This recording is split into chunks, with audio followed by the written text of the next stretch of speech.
मौका मिला, इसके लिए आप सबको यहाँ पर पधारे हुए हरियाणा से भी लोग हैं, नीमका थाना से भी हैं, कोटपुतली से भी हैं, नागौर से भी हैं, नागर चौधरी से भी हैं, टेकनी के अन्य उदयपुरवाटी से भी हैं। सभी क्षेत्र से जो लोग पधारे हैं उनका मैं पुनः एक बार आभार व्यक्त करते हुए मैं निश्चित रूप से अपने दिल से तन मन वचन और कर्म से कहता हूँ, अगर आपकी शक्ति नहीं होती तो आज इंजीनियर धर्मपाल आपके आशीर्वाद से विधानसभा में नहीं पहुंच पाता, ये बात है। लेकिन जब मुझे जरूरत पड़ी, बुजुर्ग के आशीर्वाद की जरूरत पड़ी, नौजवान के सहयोग की जरूरत पड़ी और माता बहन के आशीर्वाद की जरूरत पड़ी, आप लोगों ने हमेशा बढ़ चढ़कर जितनी संख्या में आके हमारी शक्ति बढ़ाई है, बढ़ाते हो, ऊर्जा बढ़ाते हो। और हर पल जो भी कार्यक्रम होता है, सर्वोदय राम कुमार जी का 28 तारीख का प्रोग्राम हो, चाहे कोई सारंडी का प्रोग्राम हो, चाहे खेतड़ी में कोई सभा हो, आसपास के सभी क्षेत्रों से आकर लोगों ने हमारा हौसला बढ़ाया, उसके लिए मैं आपका 7 जन्म तक ऋणी हूँ, ये बात तय है। और इस ऋण को इसी जन्म में उतारने की कोशिश करूंगा, ये आप लोगों को विश्वास दिला सकता हूँ। सबको छाती से लगा के सर्व समाज का 36 कौम का मान और सम्मान करना एक सच्चे जनसेवक का कर्तव्य है।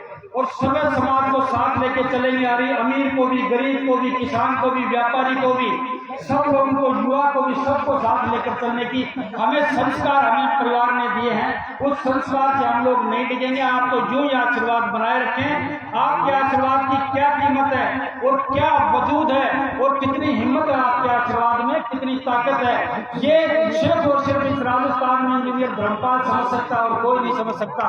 25 वर्ष के संघर्ष के बाद भी आप लोगों ने हमें टूटने नहीं दिया, आप लोगों ने झुकने नहीं दिया, आप लोगों ने निराश नहीं होने दिया।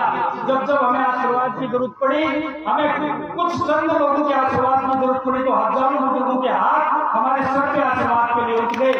जब नौजवानों की जरूरत पड़ी तो हजारों नौजवान हमारे साथ करने से कंधा मिलाकर चले। इसी आशीर्वाद की वजह से आज आपके बीच में इस सेवा के लिए हम लोग उपस्थित हैं। उन्हें एक बार निवेदन करता हूं, ऐसे कार्यक्रमों में बढ़ चढ़ के भाग लेना चाहिए। ये हमारी पुरानी संस्कृति है, इस संस्कृति को जिंदा रखना कुछ लोगों का ही काम है।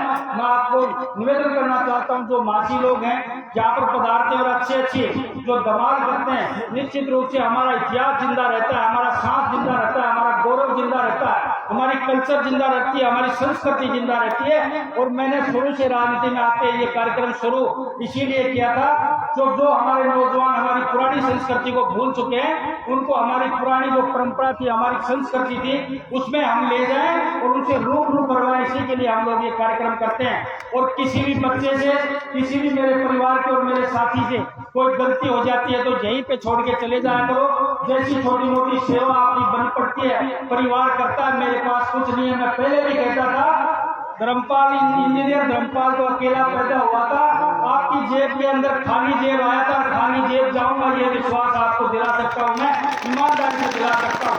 जो भी कुछ करता है मेरा परिवार करता है।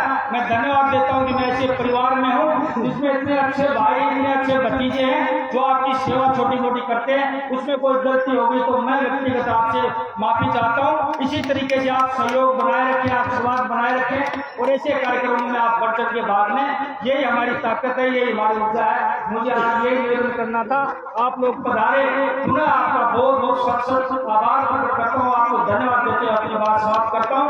सब लोग चौधरी सुरकण जी को सुन के जाए और उनसे रामा क्षमा करके जाए, इसलिए आपके बीच में खड़े हैं। और मासी जी से निवेदन करूंगा पुनः आप अपनी बात को कंटिन्यू रखें। बहुत बहुत धन्यवाद सबको।